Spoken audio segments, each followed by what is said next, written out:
Hi there, I'm Astro Destroyer. In today's session, I'm going to show you the Python implementation for Visioneer and Gronsfeld cipher. So let's start.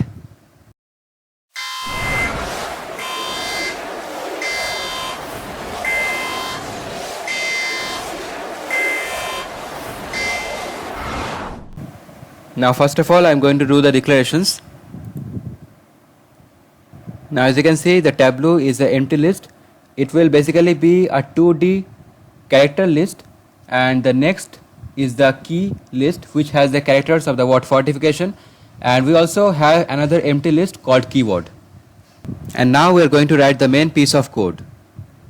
Now, as you can see, I had first of all invoked the make tableau function, and then I had taken the plain text input from the user and stored it inside the pt variable, and then I had invoked the make keyword function, where I am basically passing the length of the plain text string variable as the parameter, and then I am actually invoking the encrypt function, where I had passed the list pt keyword and also the tableau list as the parameters, and it is basically returning the encrypted text. So it is going to store the encrypted text inside the encpt string variable, and later I had actually printed the encrypted text, and I had also done the same for the decrypt function as well as string variable as well. Now, after the declarations as well as after the main piece of code, let me write the function definitions for the four main functions which were actually used in the main piece of code or the driver code.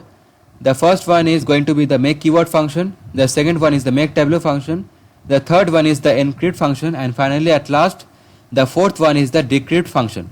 So first of all, let me write the function definition for the make keyword function. Now, as you can see, I have written the definition for the make keyword function. Now again, if you want the full description as well as the logic behind this cipher, then you can revert back to my video on the Java implementation of this cipher. But for now, I'm going to write the definition for the make tableau function. So let's start.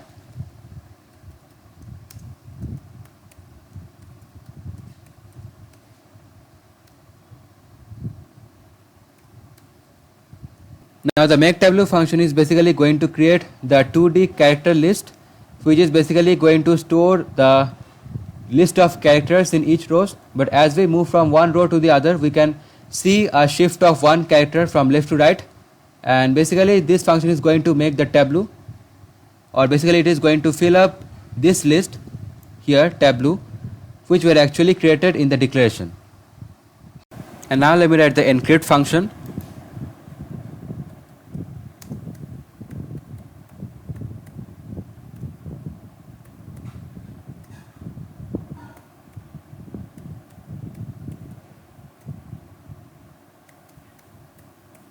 Now, as you can see, this function is basically accepting three parameters. The first one is the list of characters which we have in the pt or plain text variable, and then we are going to take the parameter that is the keyword list, and finally the parameter of the tableau list. So now let me write the piece of code which we have inside this encrypt function. Now, after writing the encrypt function, let me write the definition for the decrypt function as well.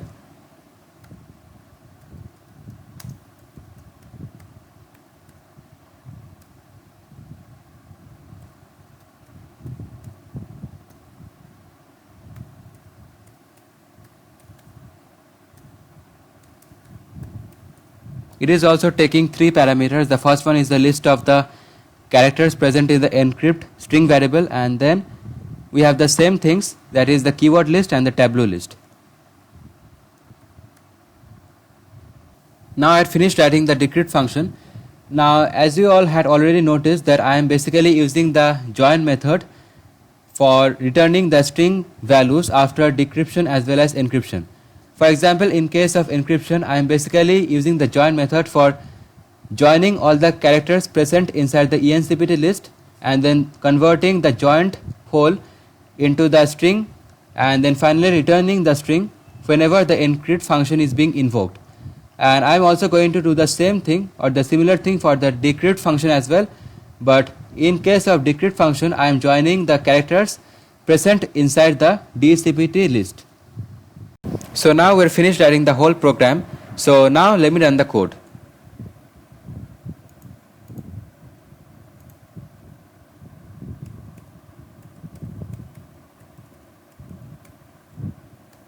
Now as you can see, we had got the encrypted text as well as the decrypted text. So finally we had accomplished our mission. So that's all from this video, guys. I hope you enjoyed this video. If you really enjoyed this video, then don't forget to give it a thumbs up and also subscribe to my channel for further interesting updates. Now I'll be back with the C++ implementation of this cipher. Until then, keep exploring.